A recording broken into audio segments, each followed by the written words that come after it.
And so without further ado, I'd like to welcome the head of Philanthropy and Community Impact and the president of the Wells Fargo Foundation, my friend Darlene Goins and John Hope Bryant.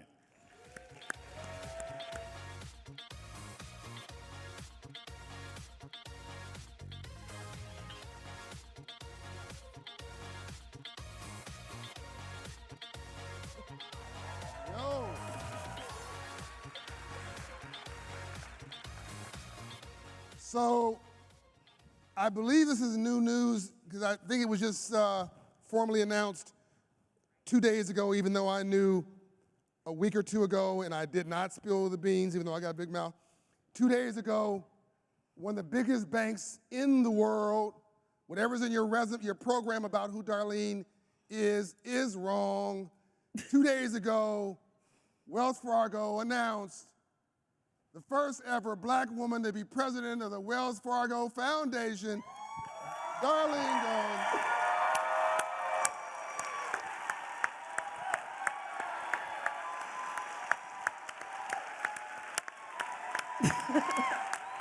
Thank you. Thank you.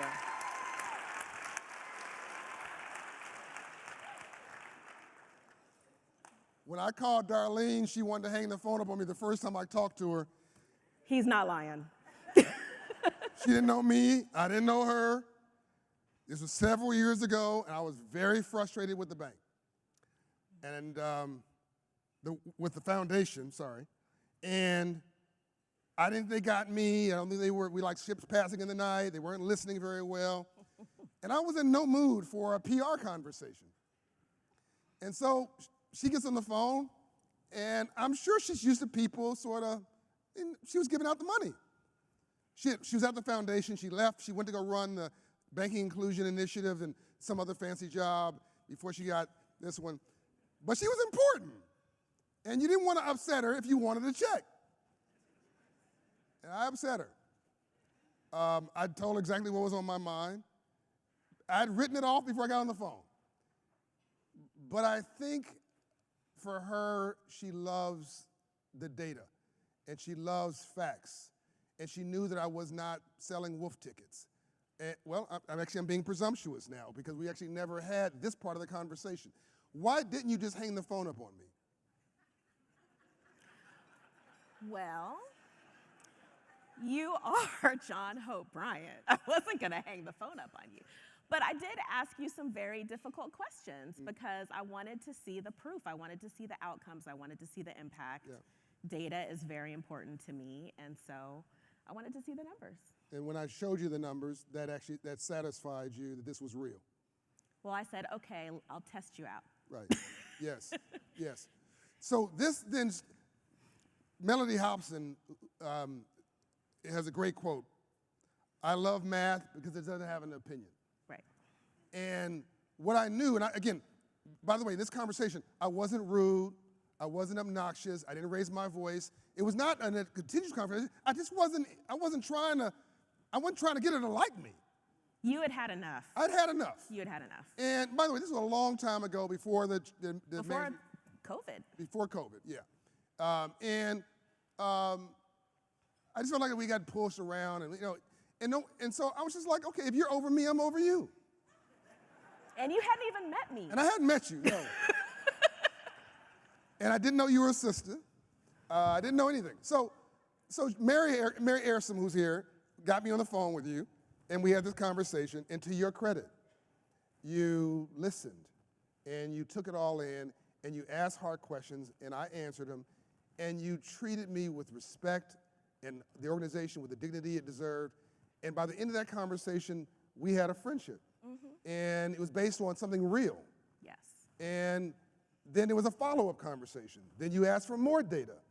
And ladies and gentlemen, we have now plans to be in over 100 Wells Fargo banks over time, and there's some successive announcements coming, but that initial conversation of getting into, I can't stress how serious this is.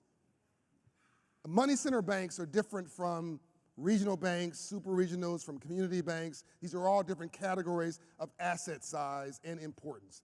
Systemically important banks are called money center banks. And there's Wells Fargo, Bank of America, Citi. Couple of others. Couple others. She doesn't want to mention them. she's Wells Fargo. And then you have the super originals right underneath that, in Truist and so on, in U.S. Bank, et cetera.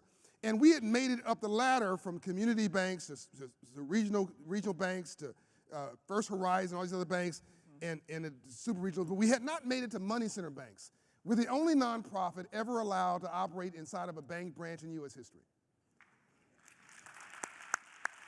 Thank you. But we had not made it into, at this point, a money center bank. And about the same time, two banks did it at the same time, but Darlene was the key to getting us into Wells Fargo, getting us approved, and she said, with none of my help, why do one when you can do three? Why do three when you do 30? We end up, how many did you launch? So far, we have 18 Hope Inside centers and branches around the country. And yes, and that's just in 18 months? In 18 months. Yeah. But this is the power of somebody who is authentic, who's real, who doesn't leave their identity at home when they come to work. She comes with her whole self. And there's her, and there's Christy, and there's Kara, and there's all these powerful women at the bank. But I want to say thank you to you publicly, because for all that people say about me, whatever, and I know Charlie, and I love Charlie, and Bill Daly, and all, but and your new chief banking officer is fantastic. But this wouldn't have happened without you. Why? Why did you care? So when we were coming out of the pandemic, we saw that the pandemic had an uneven impact on communities of color. And so we felt like, as one of the largest community banks in the country, we could use our size, our scale, our resources, and relationships to really make a difference. And so one of the things that we did, I joined a group of leaders from across the enterprise to create what became the Banking Inclusion Initiative, because we saw that with the pandemic, the economic impact payments first went to people who had bank account information on file at the IRS. So if you didn't have a bank account, you had to wait for that lifeline of support. Right. And so we felt like we could do more. And so we created the Banking Inclusion Initiative. We launched it in May 2021, and we focus on increasing access to low-cost bank products for un- and underbanked individuals. It doesn't have to be a bank account with Wells Fargo. It could be other providers. We do a lot of work with MDIs, with CDFIs, with some fintechs that are socially responsible fintechs. But we want people to get access to the mainstream banking system. And then the other piece of that that's really important is making financial education and guidance more accessible. And so when we thought about that part, I couldn't think of a better partner than Operation Hope to do that with. And so I made the pitch to bring Hope Inside to Wells Fargo branches. We started with a commitment of 5, and we quickly expanded that to get to 20 by the end of this year, which we will get to. And then now we're going to go to 50 by the end of 2026. Boom. Boom. And I guess I'm thinking about the 100, that's because of the hub and spoke. Exactly. Because of the hub and spoke, we can get to 100 branches. Yeah, we already are serving, I think, around 85 branches with those 18 Hope Insides. So the 18 Hope Insides allow us to then pivot to the other branches. Exactly. By extension. Exactly. And Saul Van Beurden yes. Is the new chief executive officer. Yeah, he's the CEO for consumer small and business and he's banking. also been fantastic. But again, she wasn't interested in the credit. It wasn't about her. It was no ego. She's just trying to get it done. This care and concern that you have has to be where you grew up, how you grew up. You had to have some good parents. Yes. So tell us about that real quickly. So I'm a PK. My dad. Preacher's kid, for those who don't. Yes, sorry, a preacher's kid. So my dad was a United Methodist minister, and so I got to see the impacts that he was having on communities through his service. And that sort of instilled in me the need to also give service in some way, shape, or form. You're so serious all the time. What is You make me laugh all the time. That's what I was talking saying. about. What is unique about every one of our conversations? You make me laugh hysterically. Because people in these positions, they're under so much pressure. It's so stressful. And there's not a lot of people who look like her. That I always try to just lighten the load a little bit, a little levity, and because I know how lonely it is to sit in that seat. And what a wonderful journey from where you came from to where you are. Yes. Thank you.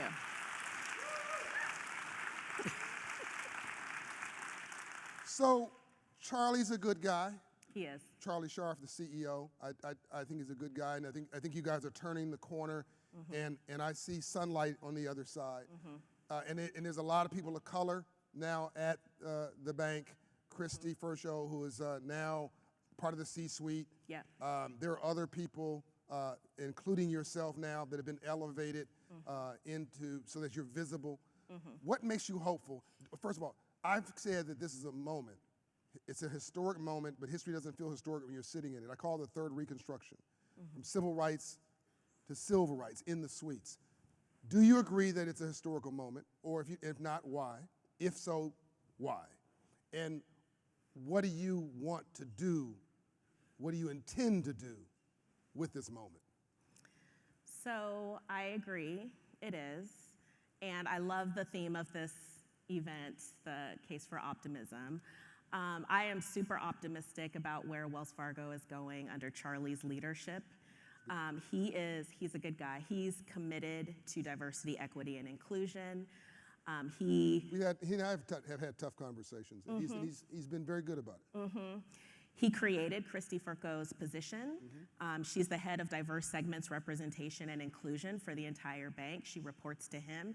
She's a part of the operating committee, and she has connection points into each of our 5 lines of business. So she has a head of diverse customer segments in our consumer small and business banking group, which that was the job before this one for me. In our corporate investment bank, in commercial banking, in wealth and investment management, we have it all covered. And so we're looking at diversity, equity, inclusion, not only in terms of our employees, but also our customers and communities. And that's what gives me the hope for the future, because we're doing it right. We're integrating it into our business. We're looking at how our foundation can complement our business. So that's what makes me excited. How big is the foundation? How big of a corpus do you have?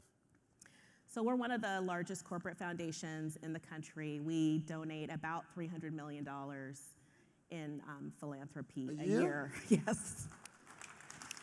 Wow. And how big is the bank? Oh, over $1 trillion. No, just $1 trillion. You're a baller like that. Just $1 trillion. Do they take you seriously in the C-suite? Are you and Christy able to get serious consideration from the leadership? Bill Daley, Yes. the board, et cetera? So I report to Bill Daley. Okay. Yeah. Vice chairman of the bank, by the way. Yeah. So yes, they take us seriously. I feel like I run into Charlie quite a bit now. He jokes that every time he sees me, I have a new job, but Going up. yeah. But yeah, they take us seriously. Yeah. And I knew the answer to that. I just wanted you to tell the audience. I think you guys are on the right track, and I am so proud of your rise. I shouted when I heard that you'd be the new president. It's nice when good things happen to good people. As we wrap up, yes. I almost got a little teary-eyed because I've seen your rise, and we've had candid conversations about frustrations in the world, and you're not going to brag for yourself. You're not going to pat yourself on the back. You're probably extremely uncomfortable right now. I am extremely uncomfortable right now. But they can feel your authenticity, can't you? Thank you. I know when you say something to me, it's straight. And it's not all been good news. But I know whatever it is, it's straight. And I respect that, and I love that about you. You're authentic. Give the audience, as we wrap up, some reason for them to be optimistic based on what you're seeing about this crazy state of the world we're in right now.